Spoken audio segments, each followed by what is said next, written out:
Welcome dear students, Discovery classes में HR sir आप लोगों का फिर से हार्दिक अभिनंदन करते हैं, वेलकम करते हैं और स्वागत करते हैं। आज की क्लास का हमारा पॉइंट है मुर्गी की पंजीकृत नस्लें। मुर्गियां जो हैं उनकी पंजीकृत कितनी नस्लें हैं और कौन कौन सी नस्ल पंजीकृत है। याद करवाने वाली शैली में ही आपको बताएंगे, आपको याद करवाएंगे। ये पक्की बात है कि आप लोगों का ऑप्शन गलत नहीं होगा। इसके अलावा इस टॉपिक में क्या क्या महत्वपूर्ण प्रश्न है, तो कुछ महत्वपूर्ण प्रश्नों की चर्चा भी आप लोगों के साथ करेंगे। चैनल को अभी तक सब्सक्राइब नहीं किया है तो चैनल को सब्सक्राइब कर लें और बेल आइकन को भी दबा दें, क्योंकि प्रश्न यहां से बनते हैं। देखिए खास बात, 19 पंजीकृत नस्लें हैं। किसकी? मुर्गे या मुर्गियों की। कितनी पंजीकृत नस्लें हैं? 19 पंजीकृत नस्लें हैं। तो 19, पहली बात तो आप ये डिजिट याद रख लें कि मुर्गियों की पंजीकृत, भारत में मुर्गियों की कितने नस्लें पंजीकृत हैं, तो आप बताएंगे 19 नस्लें। यह है पहला प्रश्न, आपको याद होना चाहिए। दूसरी बात है, कौन सी नस्ल निम्नलिखित में से मुर्गियों की जो है वो पंजीकृत नहीं है। इस प्रश्न का आंसर देने के लिए अपने को 19 नस्लें याद होनी चाहिए मुर्गियों की। तो देखो, याद करने वाली जो बात है, एक तो आप रट्टाफिकेशन से याद करो और कुछ ऐसे शब्दों के ऐसे पिरो लो कि एक शब्द अगर बोलेंगे ना तो दूसरा शब्द अपने आप, दूसरी नस्ल अपने आप याद हो जाए। तो ऐसे शब्दों को पिरो कर भी अपन याद रख सकते हैं। अलग अलग अपनी शैलियां हैं याद रखने की। मैं भी आपको इस शैली में बताना चाहता हूं, आप इनको ध्यान से देखेंगे कौन कौन सी नस्ल हैं। देखिए, असली मेवाड़ी, तो कुछ शॉर्ट्स में देखा होगा आपने मेरा, इसमें असली मेवाड़ी तो कड़कनाथ अंकल है। असली मेवाड़ी तो कड़कनाथ अंकल है। वो घास में बसरो डाकी ने भी चित कर दे। वो घास में बसरो डाकी ने भी चित कर दे। ये शब्द जुड़ गए हैं। असली मेवाड़ी तो कड़कनाथ अंकल है। तो असील जो है वह पंजीकृत नस्ल है, मेवाड़ी भी पंजीकृत नस्ल है, कड़कनाथ पंजीकृत नस्ल है, अंकलेश्वर पंजीकृत नस्ल है। ठीक है। इसके अलावा घास, घास का मतलब घास, घास भी पंजीकृत नस्ल है मुर्गियों की। बसरा मुर्गियों की पंजीकृत नस्ल है। डाकी का मतलब डांकी नस्ल जो है वह भी पंजीकृत नस्ल है। और घास में बसरा डाकी ने भी चित कर दे, तो चितगोंग भी क्या है? पंजीकृत नस्ल है। ठीक है। अब मैं क्या कर रहा हूं, और भी कुछ शब्द हैं, जैसे मान लो कि नॉर्मली जो शब्द हैं उनसे अपन याद रख सकते हैं। नॉर्मल बात अपन करें और उससे अपने को कुछ याद हो जाए, तो ऐसी बेटर क्लास, ऐसी बेटर जो शैली है ना, उसमें आप स्टडी करने की कोशिश करें। कैसे? जैसे नॉर्मल बात है कि पंजाबी ब्रो जो होता है ना, पंजाबी ब्रो है ना, पंजाबी ब्रो क्या करते हैं? हंस ले, पहले तो हंस ले और फिर रोड़ा कर दे। पंजाबी ब्रो पहले तो हंस ले और फिर रोड़ा कर दे। तो कौन कौन सी इसमें मुर्गी की नस्लें हो गई? तो देखिए, पंजाबी ब्रो का मतलब पंजाबी ब्राउन जो है यह भी पंजीकृत नस्ल है। हंस ले, यह भी पंजीकृत नस्ल है। और फेर रोड़ा कर दे, फेव रोड़ा, यह भी क्या है? पंजीकृत नस्ल है। ऑप्शन में आपको रोड़ा भी दिख गया ना, तो आप कह देंगे ये पंजीकृत नस्ल है कि पंजाबी ब्रो हंस ले फिर रोड़ा कर दे। ठीक है। इस प्रकार से भी आप शब्दों को पिरो सकते हैं, याद रख सकते हैं। इसके अलावा क्या है? मेरी कोल कौन उठा रहा है?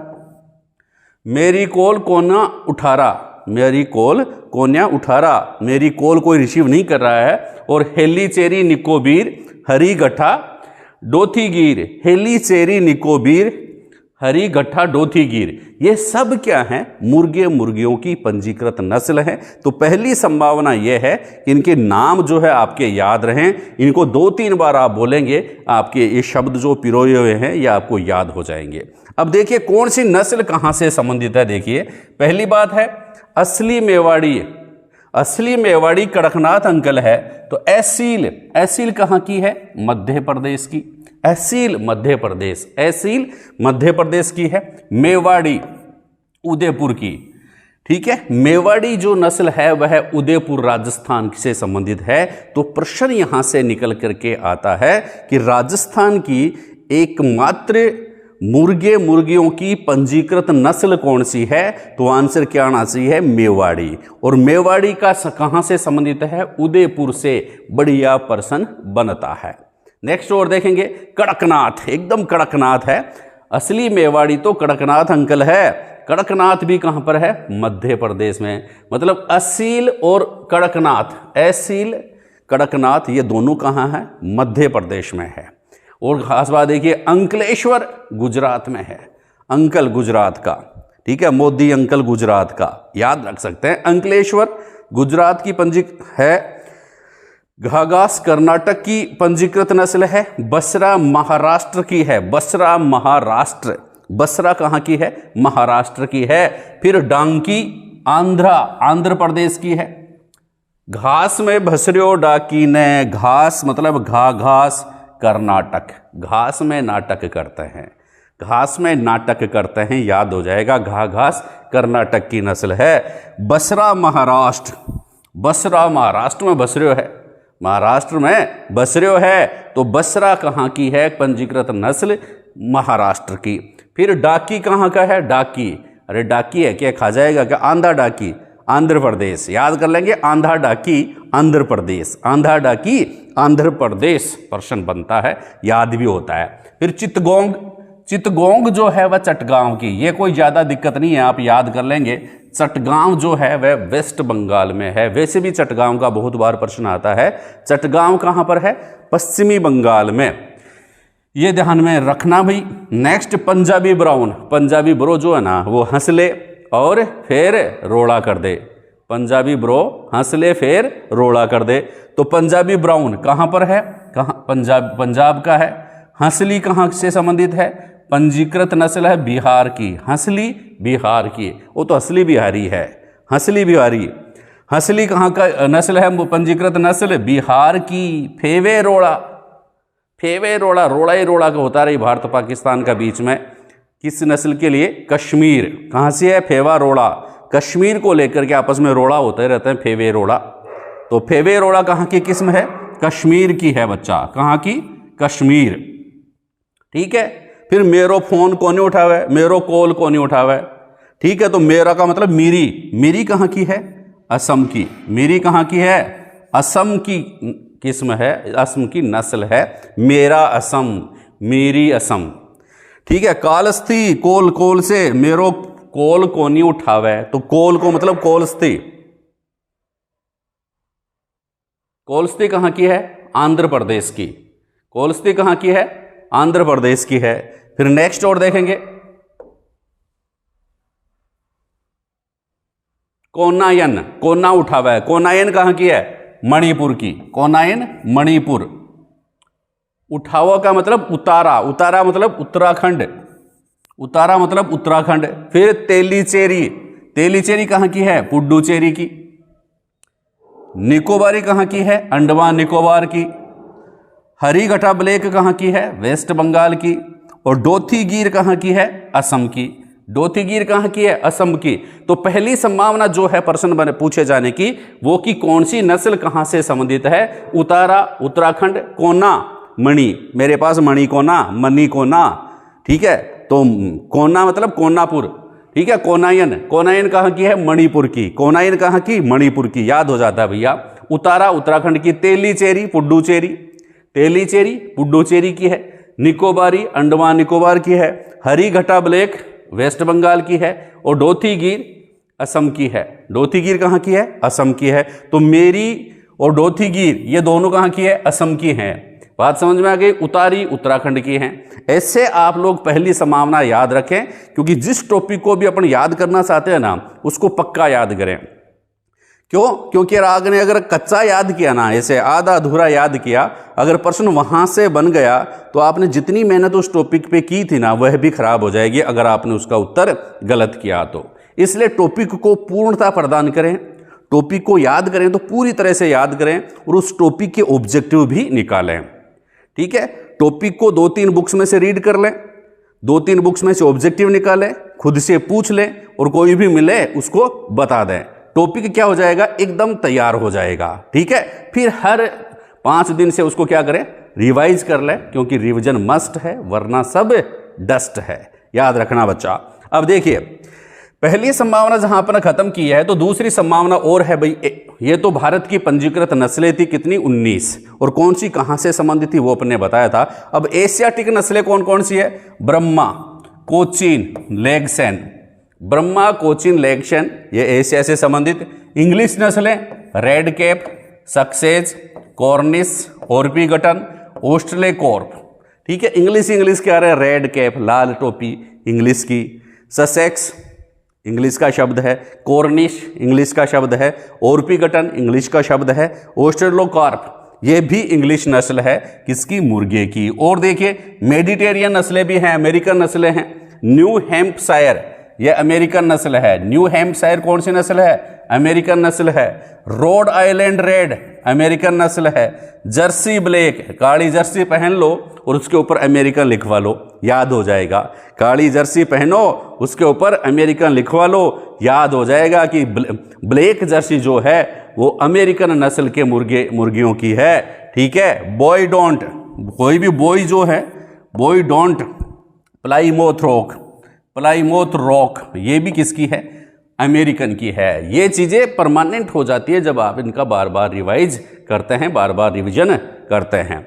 Next Mediterranean, leghorn, Ancona, Minorca, blue Andalusian, ये क्या है, मेडिटेरियन नस्लें हैं। तो थोड़ा सा इनके ऊपर भी अवलोकन करते जाएं क्योंकि यहाँ से भी प्रश्न बनने की संभावनाएं हैं। निम्नलिखित में से कौन सी नस्ल मेडिटेरियन नस्ल है या मेडिटेरियन नस्ल नहीं है, कौन सी नस्ल अमेरिकन है या अमेरिकन नहीं है, कौन सी नस्ल भारतीय है या भारतीय नहीं है। राजस्थान की एकमात्र नस्ल कौन सी है जो पंजीकृत है, कौन सी है, मेवाड़ी, उदयपुर की। ये बात आप ध्यान में रखेंगे। अगले अब फैक्ट फाइल है, कुछ इंपॉर्टेंट पर्सन है जिनको आपने शायद पढ़ा होगा और अगर पढ़ने से चूक गए हैं ना तो आज की क्लास में देख लेना भाई कौन कौन से इंपॉर्टेंट पर्सन है। देखिए सबसे भारी नस्ल कौन सी है, सबसे भारी नस्ल कौन सी है तो आप बताएंगे जर्सी ब्लैक जॉइंट। मुर्गियों की सबसे भारी नस्ल कौन सी है, जर्सी ब्लैक जॉइंट, अमेरिकन नस्ल है ना। सबसे भारी है, वेट ज्यादा है। सबसे हल्की कड़कनाथ नस्ल जो है वो सबसे हल्की नस्ल है। बहुत बार प्रश्न पूछा जाता है कड़कनाथ का, भूल मत करना, कड़कनाथ से प्रश्न बन सकता है, इंपॉर्टेंट बात है। फिर देखिए मलय नाम से प्रसिद्ध चितगोंग जो नस्ल है वह मलय नाम से प्रसिद्ध है। ठीक है, फिर संघाई नाम से प्रसिद्ध है कोचीन नस्ल जो है वो संघाई नाम से भी प्रसिद्ध है। ये संभावित प्रश्नों की चर्चा हम लोग आप लोगों के साथ कर रहे हैं। अब देखिए कोई पूछ ले मुर्गे की कौन सी नस्ल का मांस काला मांस कहलाता है और उस मांस में रोग प्रतिरोधक क्षमता होती है और उस मांस में उत्तेजक गुण पाए जाते हैं, तो वह कौन से नस्ल के मुर्गे का मांस है, तो आप बताएंगे कड़कनाथ क्यों कहते हैं, एक तो काला मांस, उत्तेजक गुण, रोग प्रतिरोधक क्षमता ये बढ़ाता है, इसलिए कड़कनाथ के मांस को क्या कहते हैं, काला मांस कहते हैं। ठीक है, याद रखना भाई, ये तीनों कड़कनाथ के मांस की विशेषताएं हैं। अगला महत्वपूर्ण प्रश्न, विश्व की सबसे अच्छी बॉयलर नस्ल का नाम बताइए। विश्व की सबसे अच्छी बॉयलर नस्ल का नाम है कॉर्निश रेड, इंग्लिश नस्ल कॉर्निश रेड है। कौन सी नस्ल है भैया, कॉर्निश रेड, बात समझ में आ गई ना। कॉर्निश रेड जो है वह विश्व की सबसे अच्छी बॉयलर नस्ल है। फिर एनआरसीएम का कार्यालय कहां पर है, हैदराबाद में। एनआरसीएम का कार्यालय कहां पर है, हैदराबाद में है। बढ़िया प्रश्न है। तो national research centre on meat, NRCM national, R से रिसर्च, सी से सेंटर और एम से मीट। ठीक है, national research centre on meat, यह कहां का है, हैदराबाद में स्थित है। लड़ाकू मुर्गी की नस्ल कौन सी है, एसील, लड़ाकू मुर्गी की नस्ल है, यह भी आप ध्यान में रखेंगे। कैनाबिलिज्म क्या होता है, बढ़िया प्रश्न है, कैनाबिलिज्म। ठीक है, कैनाइंस चोंच। ठीक है, कैनाबिलिज्म किसे कहेंगे, पक्षियों का आपस में चोंच मारकर घायल कर देना। आपस में चोंच से लड़ते हैं ना पक्षी, आपस में अगर चोंच से लड़े तो इसको कहते हैं कैनाबिलिज्म। ठीक है ना, जब तक बिल्ली नहीं आए तब तक लड़ते रहो, कैनाबिलिज्म। ठीक है, चोंच से आपस में लड़ते हैं कौन, पक्षी लड़ते हैं। तो पक्षियों का आपस में चोंच मारकर एक दूसरे को घायल कर देने का जो प्रोसेस है, आपस में लड़ने का जो प्रोसेस है, उसको क्या कहते हैं, कैनाबिलिज्म कहते हैं। और डीवार्मिंग क्या कहते हैं, जैसे बच्चों को भी डीवार्मिंग की दवाई दी जाती है। पेट में अगर कीड़े पड़ जाए ना तो उसको कीड़े मारने के लिए जो दवा दी जाती है, जिस प्रोसेस को अपन क्या कहते हैं, डीवार्मिंग कहते हैं। ठीक है, क्या कहते हैं? डीवार्मिंग कहते हैं। अब देखिए बहुत बढ़िया प्रश्न है, मुर्गियों का अंडे सेने का उपयुक्त समय, जो अपन मुर्गी फार्म वगैरह करते हैं उनमें अंडे सेने का उपयुक्त समय कौन सा है? फरवरी मार्च। कौन सा है भैया? फरवरी मार्च जो है अंडे सेने का सबसे उपयुक्त समय माना जाता है। अलग से प्रश्न, अगला प्रश्न कि कैंडलर यंत्र किसके काम में आता है? कैंडलर यंत्र क्या होता है? अंडे की आंतरिक गुणों की जांच करने के लिए कौन सा यंत्र काम में लिया जाता है? कैंडलर यंत्र। ध्यान में रखना, बढ़िया प्रश्न है। कैंडलर यंत्र जो होता है किस काम में लिया जाता है? अंडे के आंतरिक गुणों की जांच करने के लिए, अंडा अंदर से सही है या खराब है उसकी जांच करें बिना फोड़े बिना तोड़े, तो कौन सा यंत्र काम में लेंगे? कैंडलर यंत्र काम में लेंगे। ठीक है, अगला महत्वपूर्ण प्रश्न और 1 करोड़ का, मुर्गी का दड़बा क्या कहलाता है? कूप कहलाता है। मुर्गी का दड़बा क्या कहलाता है? कूप कहलाता है। बहुत बढ़िया प्रश्न 14वें नंबर का, इसको आप लोग ध्यान में जरूर रखेंगे। क्या प्रश्न है? अंडों का संग्रह करते समय अंडे का कौन सा भाग नीचे रखते हैं? अंडों का संग्रह करते हैं, उनको कलेक्ट करते हैं, तो नीचे की तरफ कौन सा भाग रखा जाता है? तो नीचे की तरफ ऊपर वाला भाग रखा जाता है, और ऊपर वाला भाग क्या होता है? पतला होता है। ऐसे अंडे का जो पतला भाग जो होता है वह नीचे रखा जाता है, ऐसे रखा जाता है। ये कौन सा भाग है? ऊपर वाला भाग है, ऊपर वाला भाग। ठीक है, और ऊपर वाला भाग कहाँ रखा जाता है? नीचे रखा जाता है। ये नीचे वाला भाग है, नीचे वाला भाग, समझ गए? उल्टा रखते हैं अंडे को, ऊपर वाला भाग जो है उसको नीचे रखते हैं, समझ गए? नीचे कौन सा भाग रखा जाता है? ऊपर वाला या पतला भाग जो है वह संग्रहित करते समय नीचे रखा जाता है। ये कुछ खास प्रश्न थे मुर्गी के विभिन्न नस्लों से संबंधित, मुर्गी की विभिन्न किस्मों से संबंधित। अगर क्लास अच्छी लगे तो चैनल को सब्सक्राइब जरूर करें, शेयर जरूर करें। हमारी क्लास देखने के लिए आपको बहुत बहुत धन्यवाद। Thank you.